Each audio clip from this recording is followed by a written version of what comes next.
Eto. Yan. Siyempre kasama lagi yan. Kanina daw nagsalita si Rodante Marcoleta, mga kababayan, patungkol dun sa kasong kakaharapin niya. Ano po sa ombudsman? Kasi ang pagkakaalam ko parang pinasasampahan siya ng kaso na indirect bribery at saka po plunder dahil nga po doon sa 75 million pesos na tinanggap niya, mga kababayan, dito kay na defensor at dun sa dalawa pang individual na kaibigan daw po niya kuno. So ngayon ito, pakinggan po natin kasi sabi dito, depensa ni Senator Marcoleta sa kasong inihain laban sa kanya ng ombudsman. Ito, pakinggan po natin.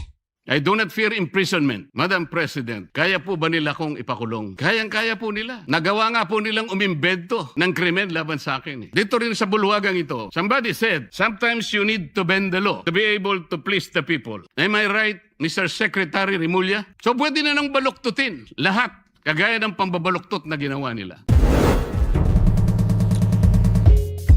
Ay, kinikredit natin to kay DAE News Philippines, mga kababayan. Kanya po yan, hindi po yan natin gagawan, lamang po natin ng reaction video. I-play na po natin. That'd be all, Madam President. Thank you. And I think the gentleman from Tarlac and Pampanga, Senator Marcoleta, is seeking the floor. I move that he be recognized, Madam President. Thank you. We recognize Senator Rodante Marcoleta on a matter of personal and collective privilege. Thank you, Madam President.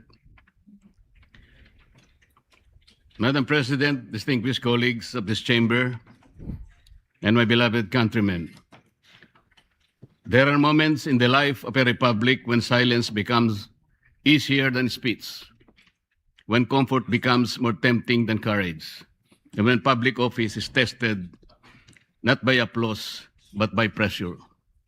This is one of those moments, Madam President. I rise today on a question of privilege. Just last week, I was stunned with the shadow of a complaint filed by the Field Investigation Bureau, Office of the Deputy Ombudsman for Luzon. A complaint perfectly timed, wrapped in legal language, amplified by noise, and aimed not merely at my person, but at my independence. I stand before you not as a man begging to be understood, not as a senator asking to be spared, and not as an accused shrinking from the weight of accusation. Rather, I am here as a servant of the Constitution, elected by the people, bound by oath, and determined to perform my duty without fear, without favor, and without surrender.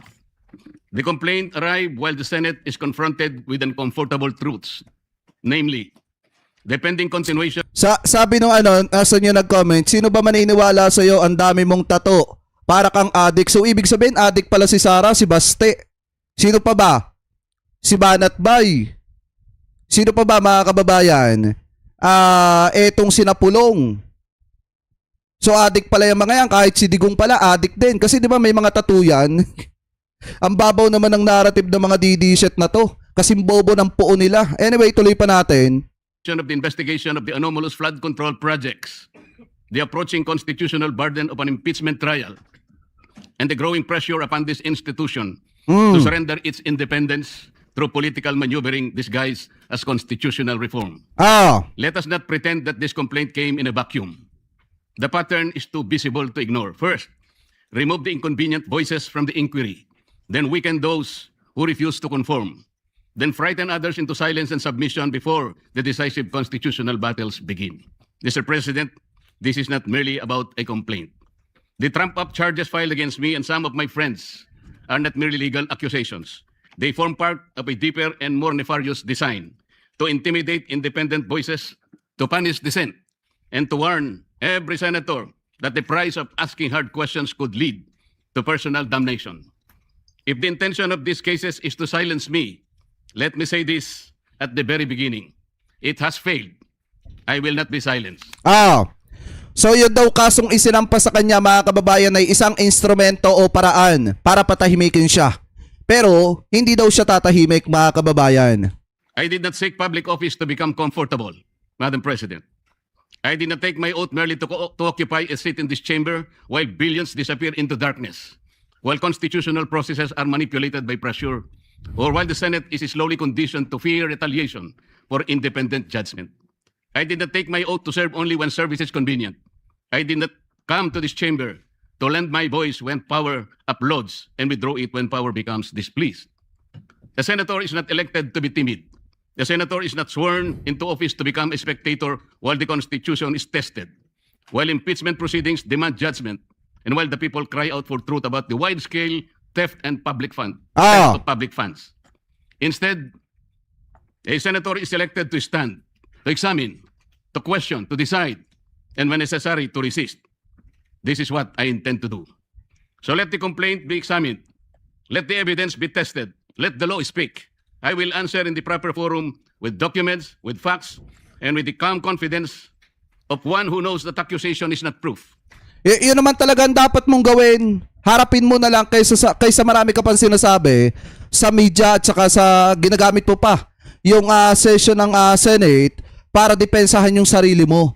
Mas maganda harapin mo na lang yan sa proper forum kasi nga unang-una talagang bistado na yung karakas mo, Senator Rodante Marcoleta.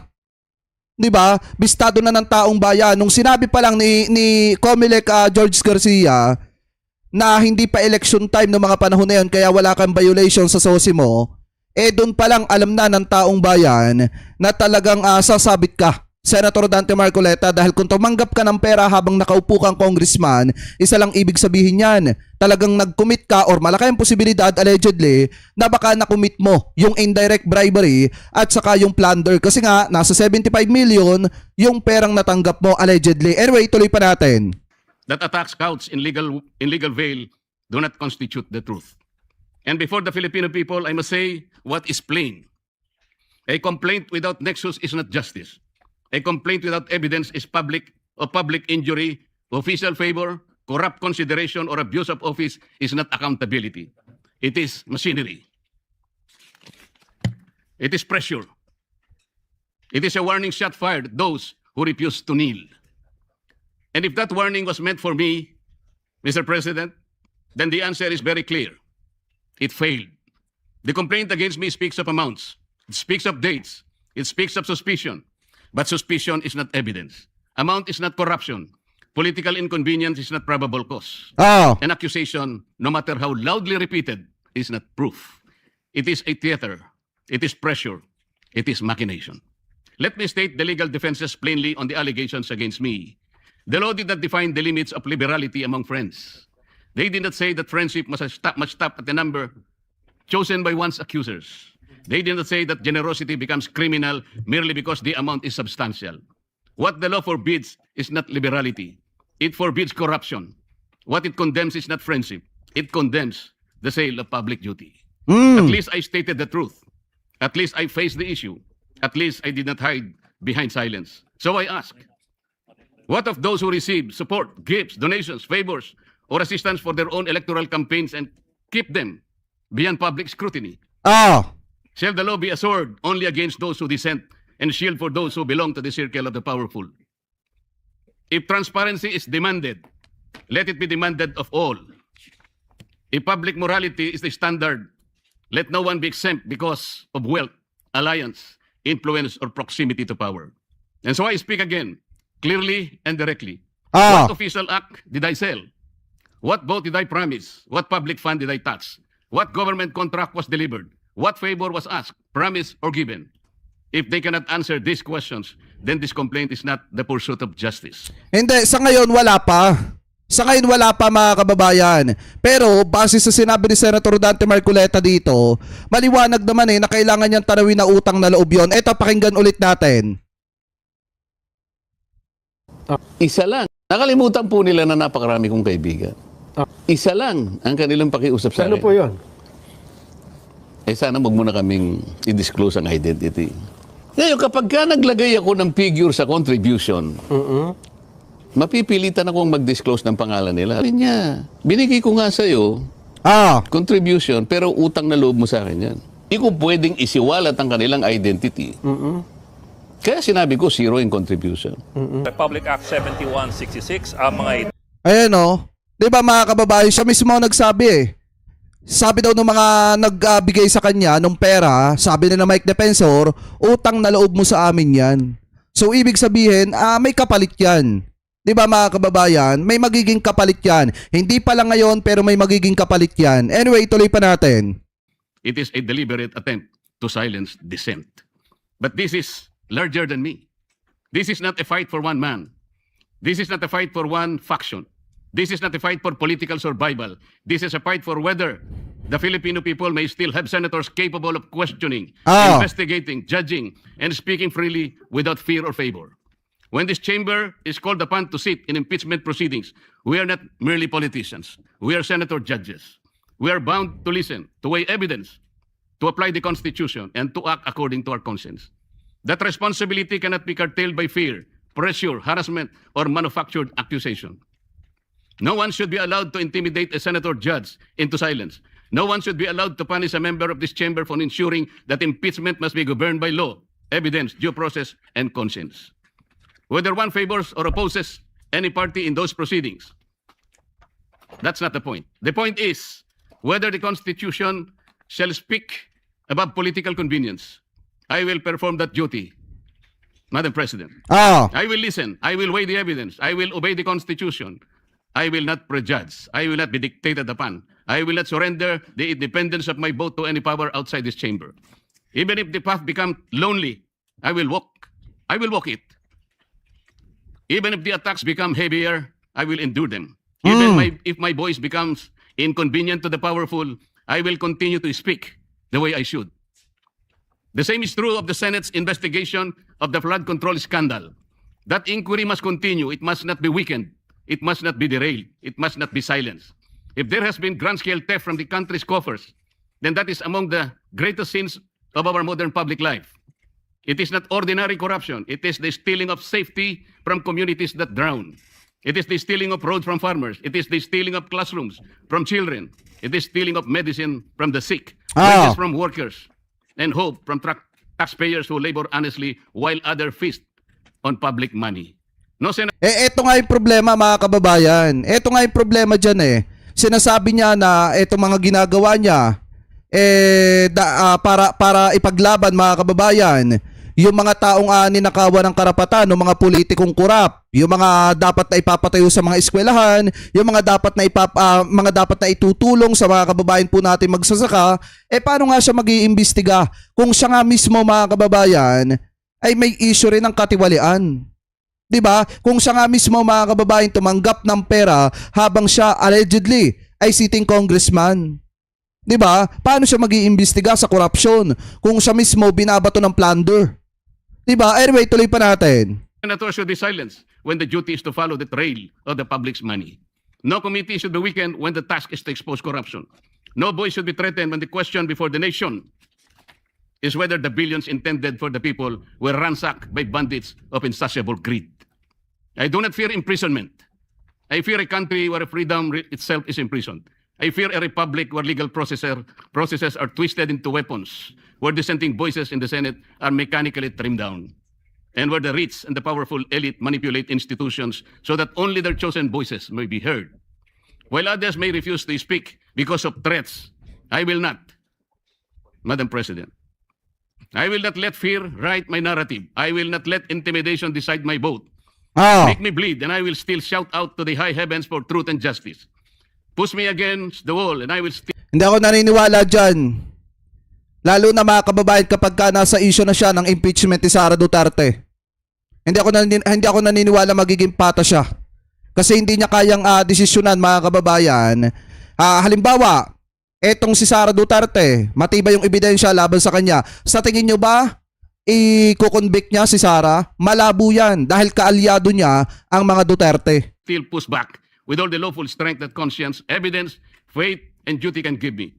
Not with violence, not with hatred, not with recklessness, but within the Constitution, in my hand, the law in my shield, the truth as my voice and the Filipino people. Eto nga, may nag-comment, sabi ni Marvin Liarte, sa totoo lang, marami ng asar sa'yo sa kapwa natin INC. Dahil nakakaladkad na ang name ng INC, labag na sa aral ng Biblia ang gawain mo. Kaya nga kasi, mga kababayan, nakuha personally.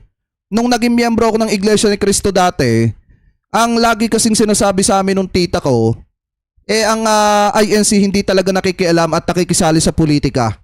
Ngayong natuto ko mga kababayang magtalakay ng issue ng politika dito sa ating bansa, nagulat ako kasi nakakaladkad ang pangalan ng Iglesia ni Cristo sa issue ng politika. Lalo na at meron nga mga Iglesia ni Cristo mga kababayan na tumatakbo sa posisyon. Kaya hindi na rin nakakapagtaka etong sinabi ng isa nating supporter mga kababayan na marami nang naiinis kay Rodante Marcoleta. Anyway, tuloy pa natin. As my reason. Nelson Mandela once spoke of a democratic and free society as an ideal for which he was prepared, if necessary, to die. I do not compare myself to Mandela. I am too little to even try, Madam President. But I understand the burden of that lesson. Freedom is never preserved by the silent. It is preserved by those who still speak when silence becomes the safer choice. And so I say this. To those who believe that cases can frighten us, that accusation can tame us, that pressure can make us forget the oath we took before the people, you have misread the Senate. You have misread the Constitution. You have misread me. May I repeat? I will answer this complaint in the proper forum, firmly, and with evidence. I will sit in impeachment proceedings with conscience, impartiality, and due regard for the record. I will pursue the examination of flood control anomalies with courage, fairness, and determination. I will not allow public funds meant to protect our people from floods to disappear into the hands of those who already have too much. I will not allow the greatest theft of our time to be buried under intimidation. Even if I am the only one left standing, I will stand. Even if my voice is the last one they wish to hear, I will still speak. Even if the path becomes lonely, difficult, and costly, I will continue because the oath I took was not ceremonial. It was not a line recited for record. It was a solemn charge from the Filipino people to defend the Constitution, to guard the public trust, and to act with courage when silence becomes convenient. Ayan. Mga kababayan na, alam niyo naman sa totoo lang inaasahan na natin to, nagagamitin niya talaga ang Senado para magsalita siya about sa kaso na kakaharapin niya. Kasi maliwanag naman na talaga may kaso po siya nakakaharapin dito po mga kababayan sa korte. Dahil nga pinasasampahan siya ng kaso mga kababayan sa ombudsman dahil po do sa pagtanggap niya ng 75 million pesos dito po sa kanya mga kaibigan. At take note po ha, inamin ni Mike Defensor na nagbigay nga siya ng 30 million dito po mga kababayan kay Rodante Marcoleta. At inamin din naman ni Rodante Marcoleta na sinabi ng kanya mga donator or yung mga nagbigay sa kanya nung donasyon mga kababayan na tatanawin niya na utang na loob yan. So ibig sabihin, kung hindi man ngayon, baka sa mga susunod na araw, taon mga kababayan, merong hihingin nakapalit yung mga nagbigay sa kanya ng donasyon. At talagang yan po mga kababayan, kung iisipin po natin,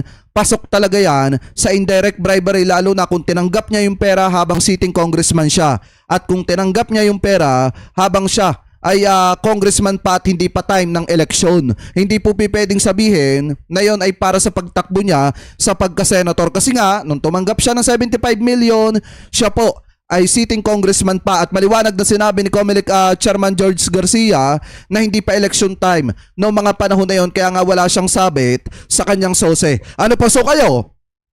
Mga kababayan, kung kayo po ang tatanungin, ano po masasabi ninyo hingil po dito sa paggamit ni Rodante Marcoleta ng kapangyarihan ng Senado para depensahan yung kanyang sarili dito po sa kasong ihahain laban sa kanya dyan po mga kababayan sa ombudsman. So comment below na lamang po kung ano po masasabi nyo hingil po dito.